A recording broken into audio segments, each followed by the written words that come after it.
Viewers, আমরা এসেছি সুন্দরবনের গহীনে মৌচাক থেকে মধু সংগ্রহের উদ্দেশ্যে। আমাদের সাথে আছে একদল দক্ষ মৌয়াল। কাড়ু জ্বালানো হচ্ছে। ধোঁয়া তৈরির যে ব্যবস্থা সেটাকেই এই মৌয়ালদের ভাষায় কাড়ু বলা হয়। প্রচুর ধোঁয়া হয়। দেখেন,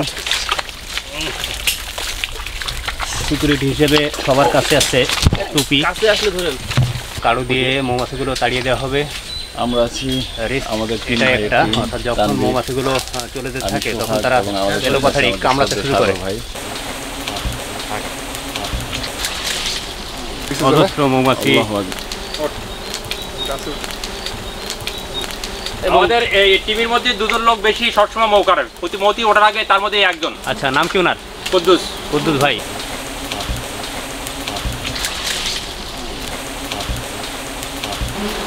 দেখেন, এই চাকগুলো মাটি থেকে বেশি উঁচুতে হয় না।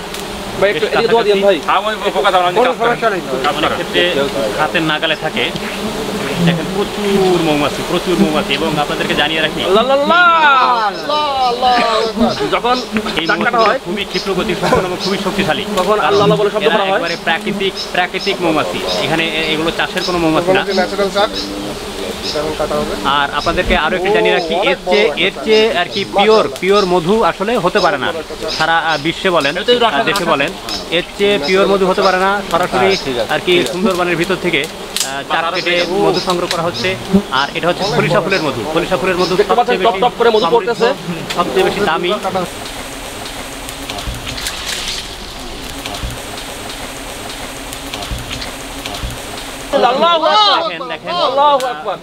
দেখেন কিভাবে চাক থেকে মধু টপ টপ করে পড়তেছে।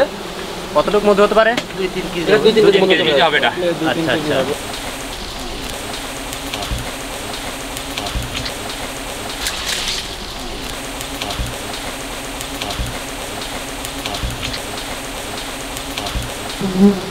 আবার কতদিন পর এখানে চাক হবে মুক্তার ভাই? এবছরের মতো মনে হয় শেষ। আবার কতদিন পর এখানে চাক হবে? আবার সামনের বছর ছাড়া হবে না। বছর ছাড়া হবে না। পাশের মেয়াদ শেষ, পাশের মেয়াদ শেষ, টাইমও শেষ। অর্থাৎ মধু একটা সিজন আছে। আমাদের চাক কাটা হয়ে গেছে আলহামদুলিল্লাহ। মধু উৎপাদনের একটা সিজন আছে। মধুটা শেষ।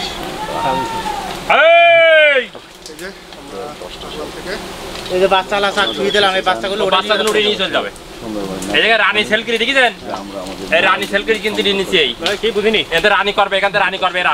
রানী করবে তাই না? হ্যাঁ, এখান থেকে রানী করবে। আচ্ছা, এখান থেকে এখান থেকে আবার চাক তৈরি হবে তাই না? হ্যাঁ, এখান থেকে মূলত আর একটা রানীর উৎপাদন জন্ম হবে নাকি? হ্যাঁ, নতুন রানীর জন্ম হবে।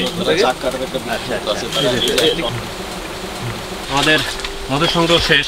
সুন্দরবনের এই অক্লান্ত পরিশ্রমের পর এই সংগৃহীত মধুগুলো আপনারা পেতে পারেন সলিড হানি থেকে।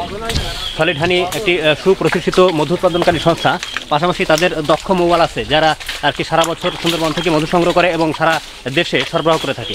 আমি তাদের সাথে যোগাযোগের পূর্ণ ঠিকানা ও মোবাইল নাম্বার আমার ভিডিও ডিসক্রিপশন ভিডিওর প্রথম কমেন্টে দিয়ে দেবো। সুন্দরবনের ভিতর থেকে আজ এখানেই বিদায় নিচ্ছি। আবারও দেখা হবে নতুন কোনো বিষয় নিয়ে, নতুন কোনো স্থানে। ততদিনে ভালো থাকবেন। ধন্যবাদ সবাইকে।